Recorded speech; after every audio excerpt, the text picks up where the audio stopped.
Hello po, this is Andy Chua ng High Pressure Game Farm. Meron po tayong muling tanong. Ito po, about po ito sa conditioning. Meron po kasing akong pinost about sa conditioning. Yung first week po ng pinost ko about sa conditioning is all about sa pagbigay ng maintenance ng vitamins at saka sa patoka. Most especially po doon po sa mga hindi nag-precon. Kasi po ang ginagawa ko po, lalo po ako, hindi ako mahilig magbitaw eh. So kaya matagal po ako magkondisyon. Inaabot po ako minsan ng isang buwan eh. Ang ginagawa ko po kasi sa unang linggo po, kinakargahan ko muna yung mga panglaban natin.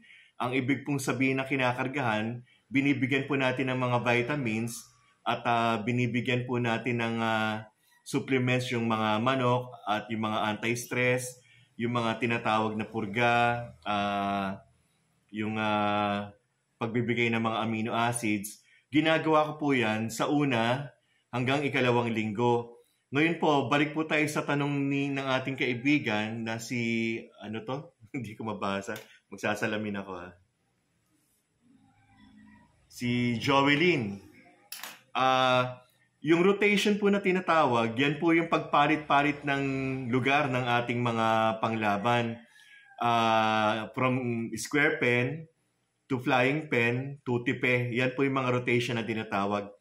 Napaka-importante po niyan, most especially po sa ng ating mga manok, yung mga muscles, kasi po hindi po pwedeng nasa square pen lang po sila.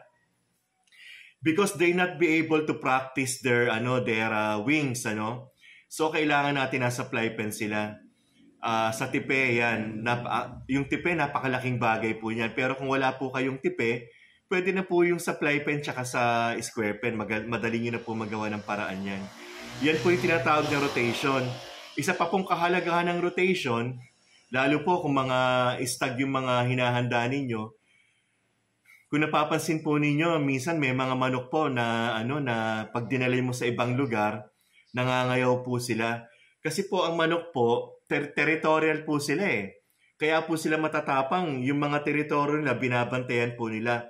So kapag po sila, nandun lang halimbawa sa isang lugar sa square pen, tapos bigla mong nilipat yan, dinala mo ng ibang lugar, nakasabungan ka, dun po nagkakaroon po, may tendency po na mangayaw yung mga manok.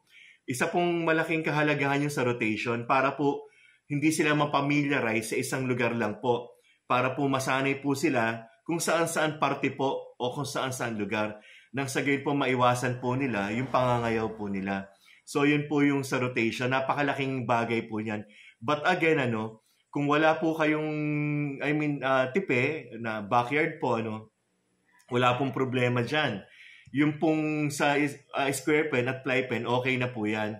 Ang gawin nyo na lang po, yung pong square pen, ilipat nyo na lang po ng kung ano-ano lugar para po yung manok ninyo, hindi yung masanay sa, sa isang teritoryo lang para masanay po sila sa iba-ibang lugar po. At again po, yung rotation po, malaki po maitutulong yan para po doon sa muscle nila, yung sa pakpak at saka yung sa paa nila, sa hita nila. So I hope po na nabigyan linaw ko po yung katanungan ng ating kaibigan na si Joelyn. Again po, ito po si Andy Chua ng High Pressure Game Farm. Hanggang sa susunod po. God bless us all po. Salamat po.